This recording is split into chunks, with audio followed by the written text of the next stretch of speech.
కాశీలో సుమన్ టీవీ ప్రేక్షకులకి నమస్తే. ఈరోజు కాశీలో సుమన్ టీవీ యాత్రలో భాగంగా మనం వచ్చేసినాం విశాలాక్షి అమ్మవారి గుడికి. ఈ కార్యక్రమాన్ని మనకు సమర్పిస్తున్న వారు వారాహి సిల్క్స్. పెళ్ళైనా పండగైనా వేడుక ఏదైనా పట్టు చీరల ప్రత్యేక వేదిక వారాహి సిల్క్స్. సాంప్రదాయానికి సౌందర్యానికి వారధి.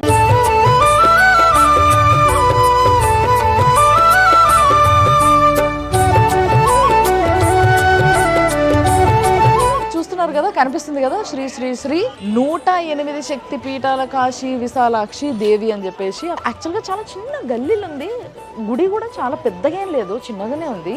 కానీ అమ్మవారు మాత్రం చాలా బాగుంటుందంట.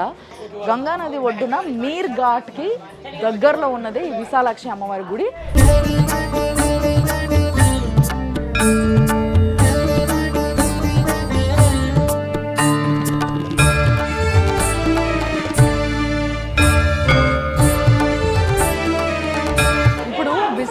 అమ్మవారి యొక్క దర్శనం కోసం మనము లోపలికి వచ్చినాము.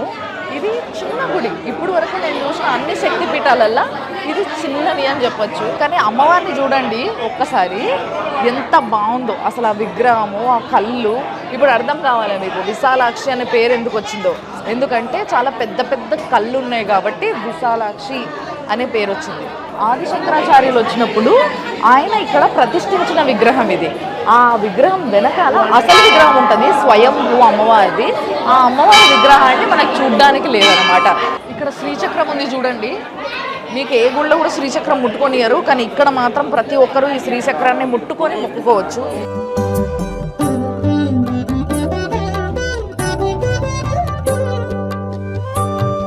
ఒక క్షేత్రంలో సర్వశక్తి అంతా కూడా శ్రీచక్రంలోనే ఉంటుంది అంటారు, అందుకోసమే దాన్ని ముట్టుకొనియారు. కానీ ఇక్కడ శ్రీచక్రం ముందు అందరూ ముట్టుకునేలాగా ఉందంటే మహాభాగ్యం అనే కదా అర్థం. శ్రీచక్రవాసిని చిన్మయహాసిని శ్రీతజన పాలని పాలయమా. శ్రీచక్రవాసిని చిన్మయహాసిని శ్రీతజన పాలని పాలయమా. చూస్తున్నారు కదా, అమ్మవారి దర్శనం కోసము బయట కూడా చాలా భారీ లైన్ ఉంది, చాలా పెద్ద ఉంది లైన్ కూడా. సో ప్రతి ఒక్కరు రావడము, దర్శనం చేసుకొని పోవడం. చిన్న గుడి కాబట్టి అమ్మవారు బయట నుంచే చాలా స్పష్టంగా కనిపిస్తుంది. ఈ గుడి వాళ్ళు పిఎం మోడీ గారికి రిక్వెస్ట్ పెట్టారు, ఇది కారిడార్లో కలిపి కొంచెం పెద్దగా చేయాలని చెప్పేసి. ఎందుకంటే రద్దీ ఎక్కువ ఉంది కాబట్టి. చూద్దాం, వచ్చే సంవత్సరం కల్లా అది కూడా జరగాలని మనస్ఫూర్తిగా కోరుకుందాము. సో లోపలికి వస్తే ఇక్కడ అన్నీ కూడా శివలింగాల ప్రతిష్ట మీరు చూడొచ్చు. వరుసగా అన్ని శివలింగాలు, నందులు మీకు కనిపిస్తూనే ఉన్నాయి. దాని తర్వాత ఇక్కడ ఏదైతే ఒక స్థలం ఉందో దీన్ని గురుస్థలం అంటారు. బేసిక్గా ఈయననే శంకరాచార్యులు వారు. అఖండమైన శక్తి అది. ఆ శక్తిని భరించేంత శక్తి ప్రతి ఒక్కరికి ఉండాలంటే కష్టం కదా. అందుకోసమే ముందు ఇంకో అమ్మవారిని ప్లేస్ చేశారు అనమాట. ఆ అమ్మవారు ఈ అమ్మవారు ఇద్దరి దర్శనము అయింది కాబట్టి మహా సంతోషంగా ఉంది నాకు కూడా. కాశీ విశ్వనాథుడి గుడి ఉందో ఆ గుడి నుంచి వెళ్ళి మహా అయితే ఒక 1/2 కిలోమీటర్ అంత దూరం ఉంటుందేమో, అంతే. అంతకన్నా పెద్ద దూరం అయితే ఏమి ఉండదు. కాబట్టి మీరు ప్రశాంతంగా వచ్చి దర్శనం చేసుకొని వెళ్ళిపోవచ్చు అనమాట.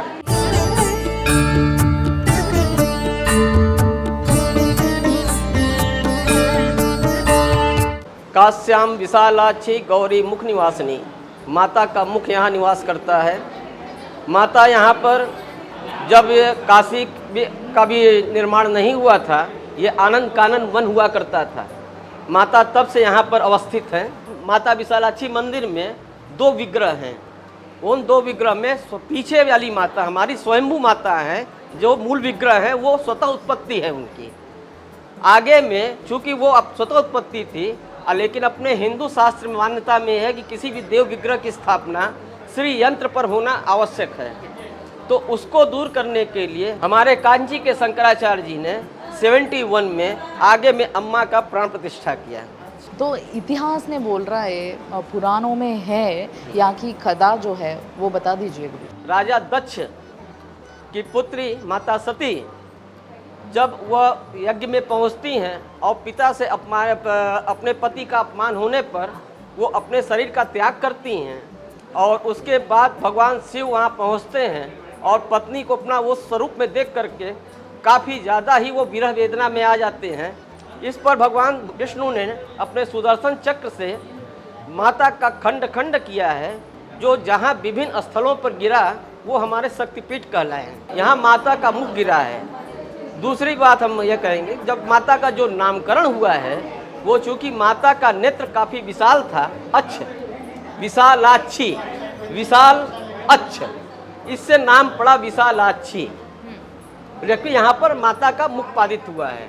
कुछ लोग यह अपभ्रंश पैदा करते हैं कि यहाँ माता का मणि का कुंडल गिरा है, लेकिन हम यहाँ स्पष्ट करना चाहेंगे कि माता का मणि का कुंडल पार्वती जी का गिरा था, वो भी मणिकर्णिका तीर्थ कुंड में। विष्णु इच्छा को जब विष्णु जी ने सुना तो उन्होंने अपने सुदर्शन चक्र से काशी में मणिकर्णिका तीर्थ कुंड का निर्माण किया, जहाँ पर माता पार्वती भगवान शंकर ने स्नान किया है। वहाँ पर शंकर जी का और माता का मणि का कुंडल उस कुंड में गिरा, जिससे उसका नाम मणिकर्णिका तीर्थ पड़ा। और ये यहाँ पर माता को कौन से पूजा चलते हैं ये रोज, हर रोज कैसे?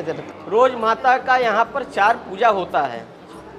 मॉर्निंग में मंगला आरती अभिषेक के बाद होती है। आफ्टरनून इस समय अम्मा माता का अभिषेक होता है।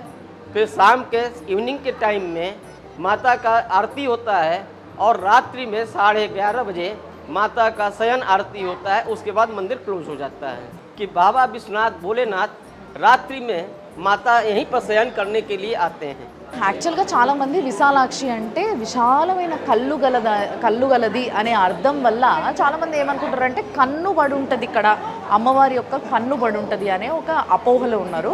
కానీ నిజానికి ఈ యొక్క స్థలం ఇది శక్తిపీఠం అవ్వడానికి కారణం ఏంటంటే అమ్మవారి యొక్క ముఖభాగం పడడం వల్ల ఇది అమ్మవారి శక్తిపీఠం అయింది. కానీ ఆమెకి విశాలమైన కళ్ళు ఉన్నాయి కాబట్టి విశాలాక్షి అని చెప్పేసి పేరు వచ్చింది.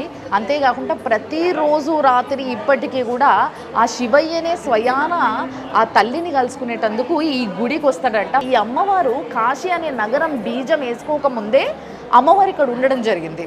బహుత్ ధన్యవాద్ గురూజీ, థ్యాంక్ యూ.